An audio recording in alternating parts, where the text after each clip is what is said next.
Good evening. It is the night of the 22nd. It's about 11 p.m. tonight. Happy New Year, everybody. A little late. I've been really quiet. There's been some things going on in my life I'll share with you later. We are going to discuss this storm because there's a lot of questions from our groups and for other groups that have been coming at me, and we're going to answer them. This is a 48-hour feed of the sun. So this is the last 48 hours. This does not include the storm that's going to initially hit Tuesday afternoon. So this is what's coming at us after the onset on Tuesday afternoon. We have on this disk, you're going to see a massive eruption that's moving down and away. If that is a wide enough ejection, even though it's moving down and away, it still could graze Earth. That is a massively dense eruption. There is a lot of density to that one. That one could be a monster. We have two corona holes moving into Earth spacing in the next couple days.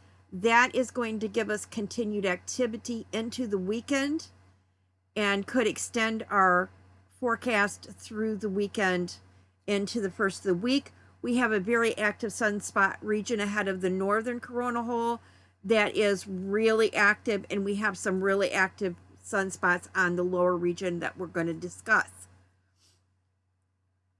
Now, I've had a lot of questions about the southern people. Oh, I can't see anything, and we're not going to, I'm not going to look. People, if you're in the south, this is the storm you want to watch. Last year, we had at least 3 or 4 storms that were only rated a KP 3 or 5 to a 6, that people saw the auroras as far south as New Mexico, Texas, and Florida. And they were only between a KP 5 and a KP 7. This storm is rated a KP 6 and could go bigger, depending on what happens within the storm and within the flares that are happening around the storm. The potential is you will very likely be able to see this farther south than you expect.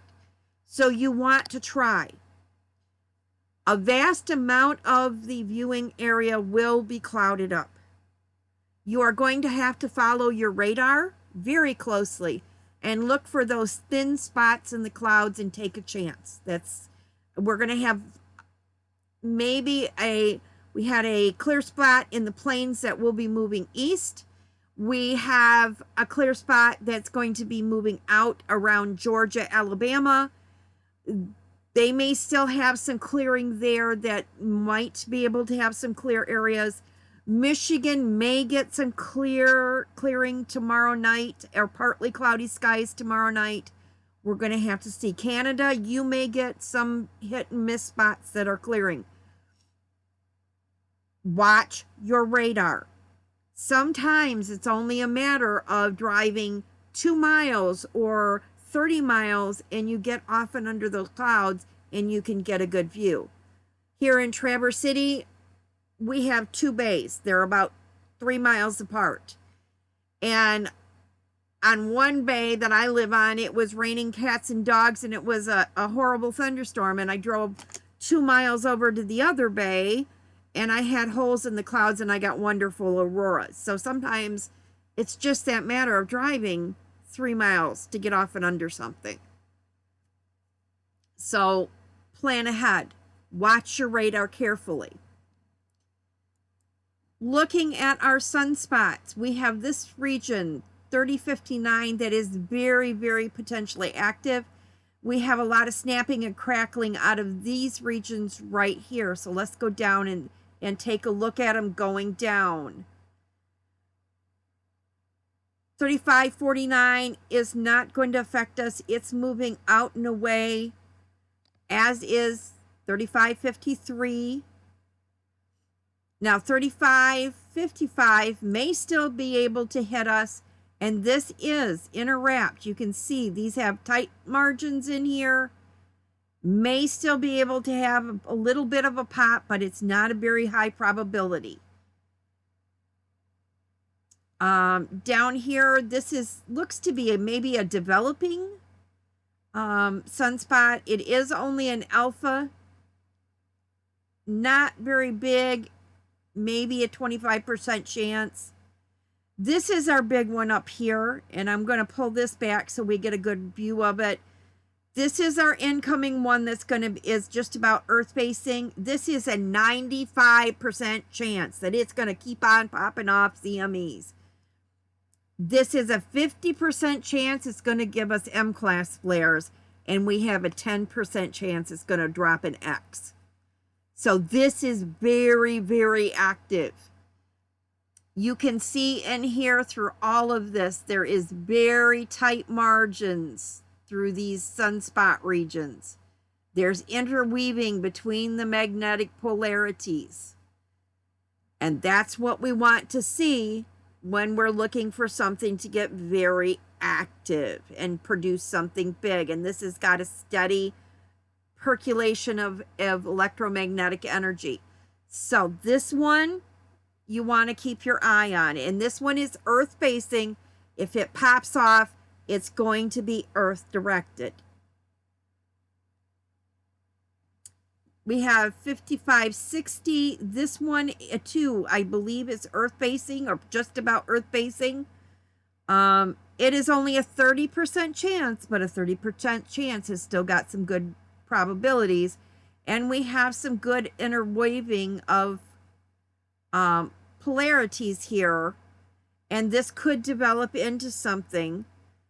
And if I'm not mistaken, this is just ahead of a coronal hole. Now 3561, this one is a 50% chance. This could hit Earth. It is solidly capable of producing. It's only a 50% chance, but there's a lot of interweaving. You look down here, you've got polarities popping up in the middle of, and this one has peppering in the middle of. And that means that the loops that are reaching up are going to be bumping into each other because they're closely wrapped together. They're in the middle of each other. They're going to be bumping off, and that's what we want to happen if we want to see a CME pop off. So this is very probable for having something pop off. 3562, here's another one that is, again, in that interwoven magnitude. Again, it is Earth facing, so this too is another one that does have that probability, slightly less.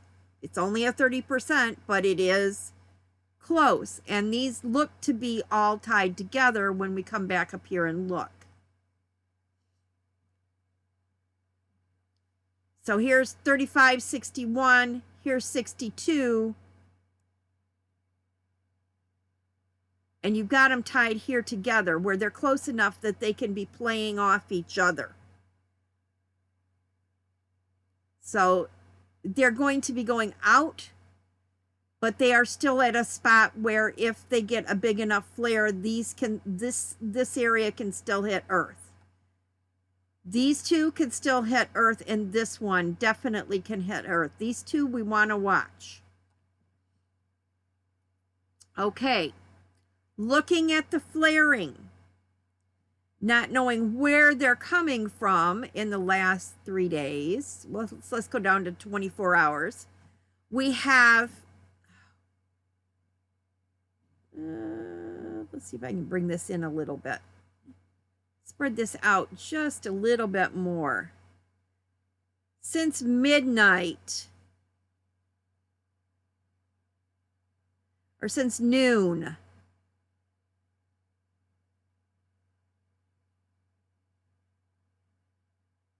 okay, since noon on the 22nd, we have had a series of M-class flares that are very long duration. So since noon yesterday, or today, into now, we have had all these M-class flares, and these are long durations. Now remember, when we have long duration flares, That means it's going to bump up our activity. Depending on the speed that these flares are moving, these are what boosts CMEs. So if I have a CME and it's the snow on the ground, say I have the corona hole and I've got my CME and it's moving relatively fast, but now I have this flare that's moving the speed of light and it has some plasma or some high speed winds to it, and it comes along and it's going to scoop up some of that plasma and push it a little bit. We're going to get some scooping here. So this, if it's moving faster than the wind or the CME, is going to scoop it and push it faster. If that makes sense to you. So we're going to have that scoop shovel going on in parts of the storm. Depending on how fast they're moving in relation to each other and how much density is in there, we could end up with going way over the top of that KP6 expected. But it's going to be one of those, it's a gamble of when the winds catch up with the plasma and how fast it pushes it and how fast it was moving and how dense it was when it catches up. If that makes any sense. So if the bulk of the plasma is already hit and it's just catching the tail end of the storm, it might not push it much over 6.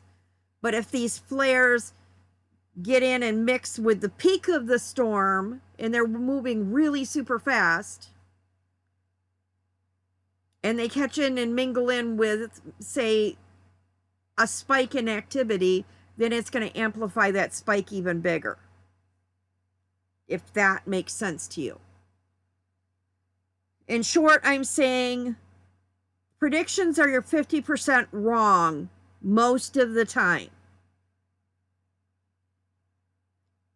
Here is where you have to look at the facts and go, are they going to err on the downside or the upside? And this tells me I err on the upside. So this says, probably the chances are the predictions are going to be a little on the low side and they're going to go higher based on what I'm seeing. So let me look at the CMEs. Going back, here's the one that back on the 20th that they're basing the halo on. That will be hitting tomorrow afternoon.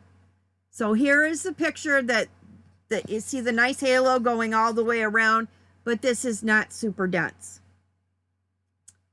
Okay? This is, it looks good, but it's not super dense. Now we got to go through here and go, oh, we got another one here. This is denser. So that's going to shove that. That's moving at 900. Okay, so the halo is moving at 900 kilometers per second. That's moving slower. So we got a big fast mover. Now we got a slow one. Now we got a fast mover.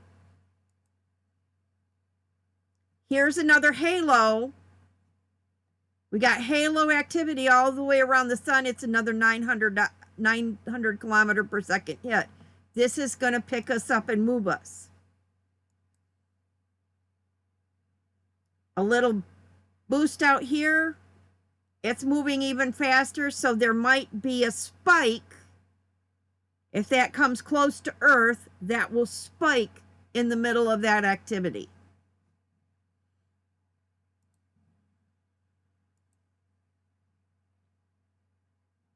That's probably not going to hit Earth. These are moving around the perimeter. Yes, we're going to get a halo. You could still see the halo moving out toward us. But these spikes are not necessarily going to do much for us. Now, this one might.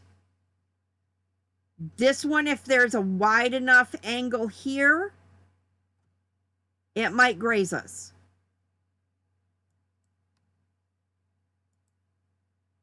Remember, we're taking a 3D image and compressing it into a 2D image. So we can't see whether it's moving towards us. This one is probably moving out towards us. This may give us a tickle. It's moving out and toward the sun and maybe earth and maybe a little bit underneath it, but it might hit us.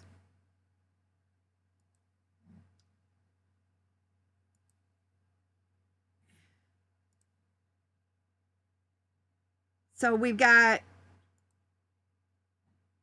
a lot of slow moving stuff in here. I'm going to say probably, yeah, see, this is super, super slow. Okay, now we're getting into a lot of really slow. So anything that's coming out here is laying snow down. See here, we got activity this way, activity this way, activity this way. We still got winds that we can see all around the disk. That means stuff is still moving toward Earth, but it's moving slow. This stuff is super slow.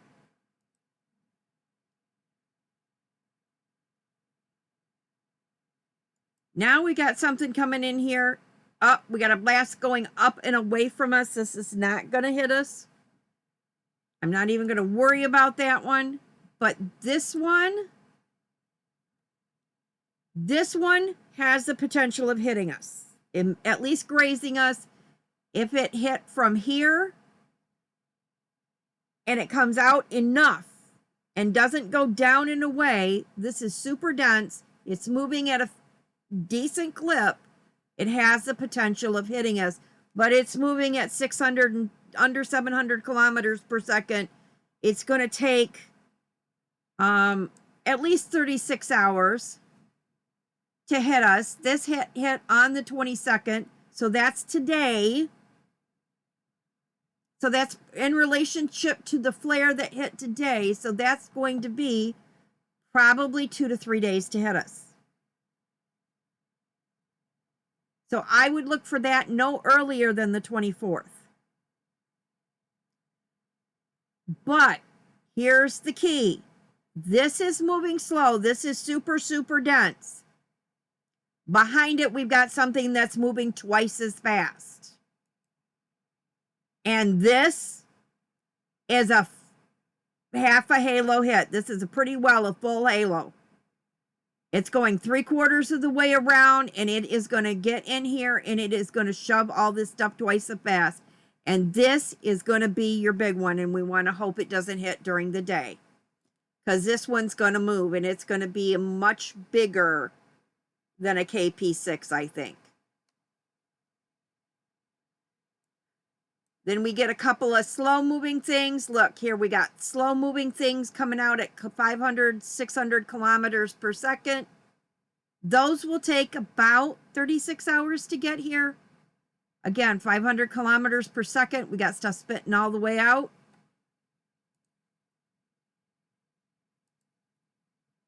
And now we have another super dense blast coming out from right here. It has a wide enough area I'm seeing here that I think we're going to get grazed. We've got stuff coming all the way down and around. It actually is, while this eruption is only that, it's coming all the way down and around. So I think we will get grazed by something. It may not be the densest part of the storm, but we will get something. That again is moving at 700 and some kilometers, and it's super, super dense. So that is going to pick up these two and give it a shove. So this will combine with these to push them. So you've got this one pushing this one pushing these. There's your scoop shovels. So predictions are going to air low, and they're going to produce high. And let's look at this last CME. This is just barely coming out, looks super dense. And let's see, that one happened at 2:36. That happened 3 hours later. There is a potential that this one is moving 300 kilometers per second faster, If it catches up with these, it is going to push it even, it'll give it a good shove. So you have a good few days.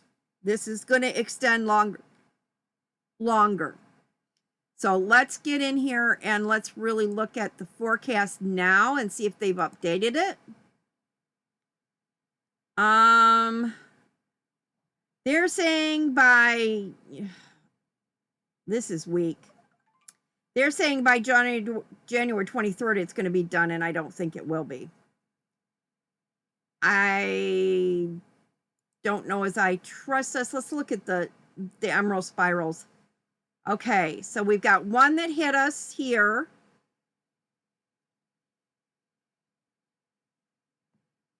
Here we've got a good wind coming out. Remember, the bottom one is wind.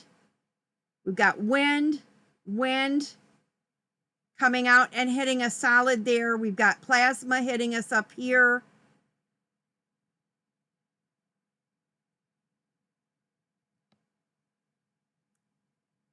I still think we're going to get hit with more than they think we will. But that is my prediction. I think this is going to be bigger than they think they will. Okay, let's get down here and let's look at our radar.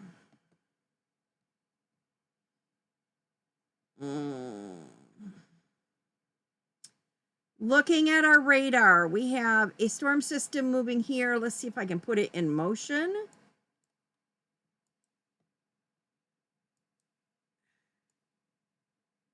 Putting this in motion, it is going to come up over here, but it may move through, and this clear spot may reach into Michigan through tomorrow.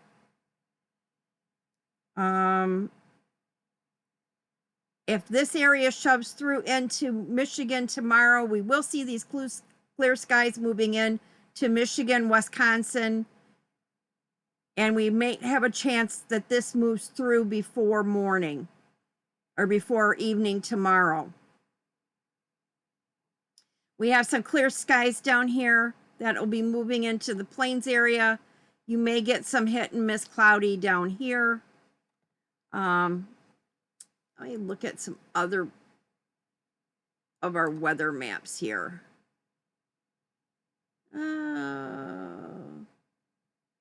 Forecast.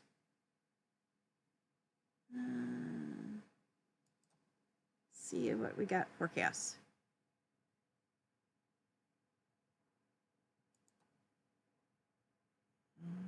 No, that's not the one I want.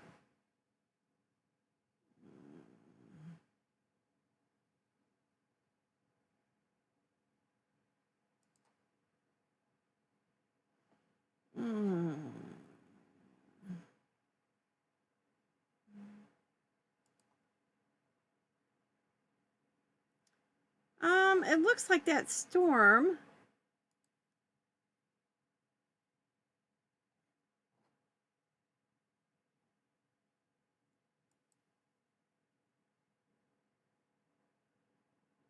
We're going to have a storm moving through tomorrow. Oh, let's see. Okay, Monday at 2200, 12.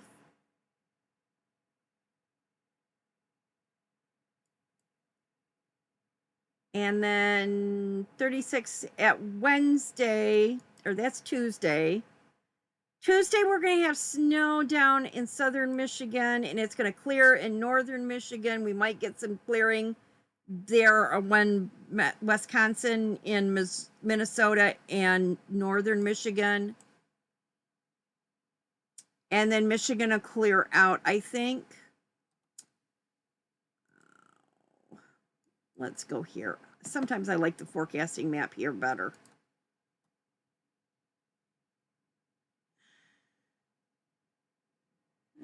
Let's look here. Let's see if we can get a good, decent view of this and back it out and play it.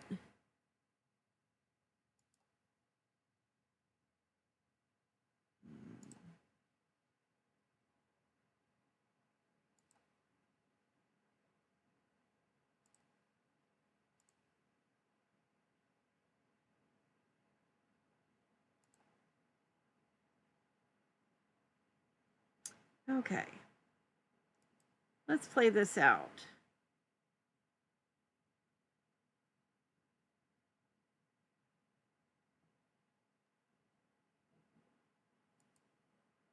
We're going to have a good pocket here in. Okay.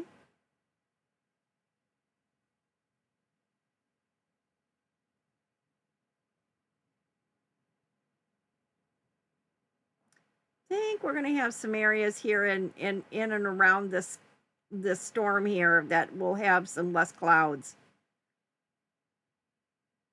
And we've got some in the plains of Canada that might have some less clouds moving in.